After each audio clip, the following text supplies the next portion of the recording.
Are you listening? Damn.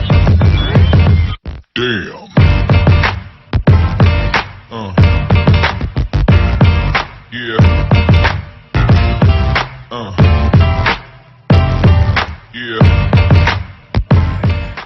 Another episode of Trash Talk. I'm Damian Hill. With me, as always, is TJ O'Connor. And tonight we are joined by Joey Hart, who's getting ready to fight, well, I guess this Friday at LFA, at LFA's number 168 at Mystic Lake Casino. Sorry about that. How are you doing tonight, Joey? I'm good. How are you guys? Oh, doing good. No complaints over here. Yeah. Yeah, you're back in the cage, LFA, September 22nd. Tell us a little bit about this fight. How did it come to be? How long have you known about it? Um, I've known about it. I've known about it for at least I want to say 2 months. Yeah, no, it's rare. I got approached with the fight with the name Jeff Nielsen, and ever since the first time they brought it up, it hasn't switched, which is kind of abnormal for me. Normally it's like two or three, four guys in one camp, with the name switches and the opponent switches. But no, yeah, I've just been for 2 months now, focusing on Jeff Nielsen. Oh, dude, that's perfect. Especially when you have had so many fights go so many different ways, opponents getting switched out literally a few days before or a week out and everything, and then Yeah. again a week later, and for multiple fights too. How does it feel, or how does your confidence feel going into this fight, knowing that the guy that you started off training for is going to be the guy you face in the cage? Oh, I mean, it's so much better.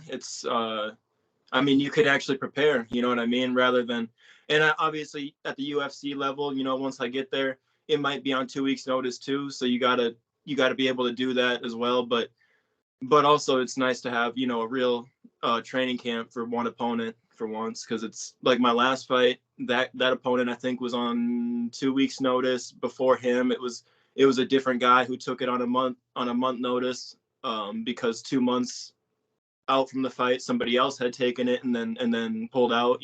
So it's so many different guys. There was some 3-0 with three knockout guy from Ohio I thought I was gonna fight, and then a grappler, and then it was a southpaw. Is just so many different switches.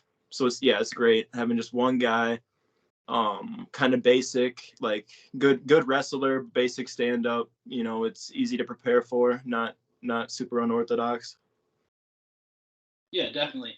And Jeff's one of those guys where, I mean, you guys, he had kind of a similar amateur career to you, very long, lot of fights. Was this the first time that you guys, you heard his name, or is this someone that you've been following for a while, looking as a potential matchup down the road? Oh no, I've I've seen him. If you fought at 170 or 185 and you're in the Midwest, I've seen you before pretty much. There's really no one who's sneaking up on me, but um also we have like you said, similar backgrounds. We have common opponents, in Brady Minner and Wyatt Meyer. We both fought those guys as Amis, and both won the same way, split decision and then TKO against both same guys. Um, and then as my pro debut, his name got brought up. I took the fight, and then I don't know, I can't remember what happened, but he ended up not being available for that date, so I fought someone else. But yeah, he's been on my radar. Yeah, definitely. And I mean, you talk about your pro debut because I feel like it's been so long since we've talked. I feel like the last time we talked was leading up to the pro debut. Since you did turn pro, you've made a big statement in fighting the toughest guy possible, whenever, and that type of thing. Coming off the last fight there, obviously not the result you wanted, but being in there with that type of fight, that type of drag out fight, going all 3 rounds. What type of confidence did that give you going into this camp? And without any specifics, what type of changes have you made in learning from that experience? Yeah, no, I learned a lot. That guy obviously being a combat sambo world champ or whatever, he was strong. His positional control, his striking, mixing the grappling with striking was something I hadn't faced. I had faced guys who lay on you and try to win by decision, but that guy, it wasn't like he was just laying there. No, he was beating the hell out of me. So I had to really reflect off of that. Okay, what do I want to do? How do I want to, where do I want to go from here to not let this happen again? What kind of It was a lot. It was a lot, like you said, going 3 rounds. On one hand, it's good, like, oh, I didn't get finished. On the other hand, it's like, okay, I was in there 15 minutes and I really couldn't find a whole lot of like opportunity. So I had a lot to look at, a lot of tape to watch, a lot to just reflect on. I think he froze. I thought it was my internet. Yeah. Oh, you said I froze? Yeah. Could you just repeat the end of that really quick? Because it did freeze for me too for a second. Oh, no worries. What was I saying? Basically that it gives me a lot of confidence because the guy I'm fighting, he's good, but I wouldn't say he's great. Whereas that guy I had just lost to, he was great as far as the grappling, submission grappling, ground and pound, and all that. And even then, I could beat that guy if we ran it back now, from what I've learned. So yeah, I'm super confident going into next weekend. I feel like it was just a lot of lessons, really. Yeah, I mean, I love where your confidence is at. You know, knowing that you've been in there with somebody who's a little bit higher caliber at the skill set that your next opponent probably is going to try to implement, and knowing that you can handle it, and also going back and retweaking some things and working on it. You know, I love the confidence that you have, knowing that you and your opponent have faced some of the same competition as amateurs. How do you feel your confidence has grown with that, knowing how you performed against some of the opponents that he's performed against? How do you compare the two, and how confident are you? Yeah, there's it definitely, seeing him fight a guy like Brady Minner, and not, I mean, Brady's tough as hell. He's hard to, neither of us could put him away. We both won by split decision. Personally, I thought he lost when I watched the film of the fight, like watching him fight Brady. I thought Brady beat him, but that's not taken away from my opponent, because Brady's tough. I think Brady would beat a lot of the guys around here. But yeah, seeing him, I never saw the footage of the fight with Wyatt. We both won by TKO against him, but I'm assuming it was similar. I mean, he TKO'd him in the first round, is what it says on his record. So yeah, I know he's not a bad fighter. I mean, he's fought guys that I know, guys that I consider good fighters. But I just don't think he's fought anybody like me. And I think the way we match up, it's why I took the fight, really. I feel like it's a good comeback fight for me. It's not an easy fight by any means. He's not a can. So I've been super motivated. I've been training super hard, but his style, I feel like, is it's good for me to prove, because he's a wrestler. He's a college level wrestler. I think maybe a coach. He coaches wrestling or something like that.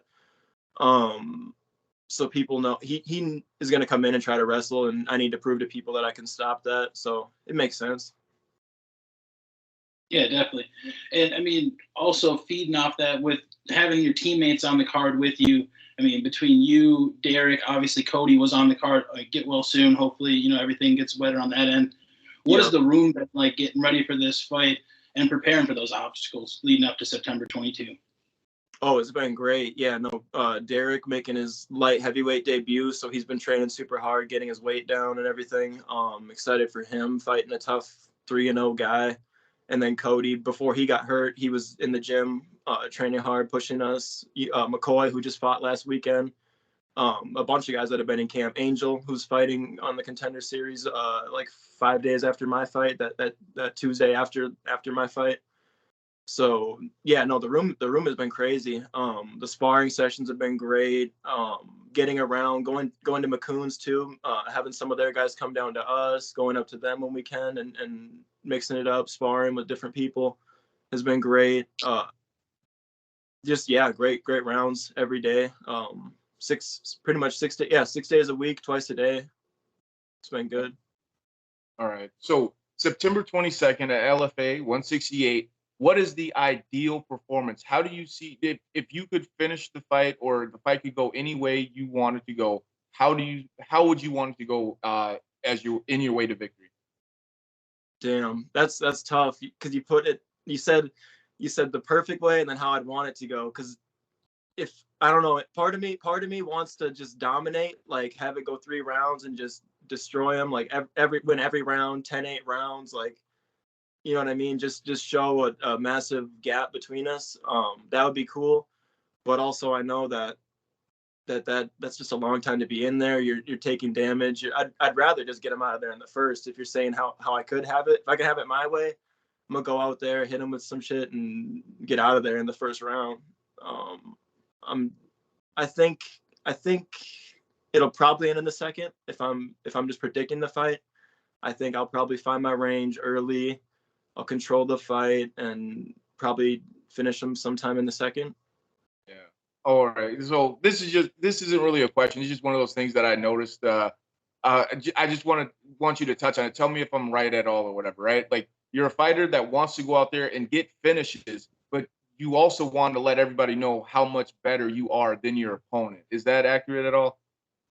Yeah, especially coming off the loss. I feel like I have something to prove in this fight. And I've just, because that fight went the way it did. I mean, this guy would like to do the same thing. He'd like to put me on my back for 15 minutes, like the last guy did for most of the fight. But despite that, yeah, I have a lot of stuff I didn't get to show in that fight, stuff I've learned since that fight. So I just have a lot to show. And if I knock him out in the first, I won't. Me knocking him out in the first would be great. I'll be super happy with getting the show money, the win money, and getting one step closer to my goals. But it'd be cool to really have some time in there to show all the stuff I've been working so hard on. But really, I'll be happy either way. It's a win-win because I'm winning no matter what. That was beautifully said. I mean, I couldn't look more forward to this fight. Unfortunately, with the fight not being on the Fight Pass prelims, you got to be there. So make sure you're there to check this fight out. Before we do start wrapping it up here, though, we always want to give that platform to thank any teammates, sponsors, anybody that's been there for you outside of the camp. The platform's yours, sir. Oh yeah. Thank you to my coaches, Brock Larson, Angel Pacheco, David Pacheco, all the guys who've been in the room with me, pushing me all the time.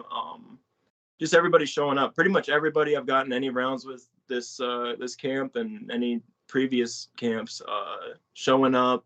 Guys who don't even have fights booked but are still in the room, helping us get better, helping us get ready. I appreciate all you guys. And yeah, that's pretty much it. Oh, dude, I'm so excited. I can't wait to see you perform again.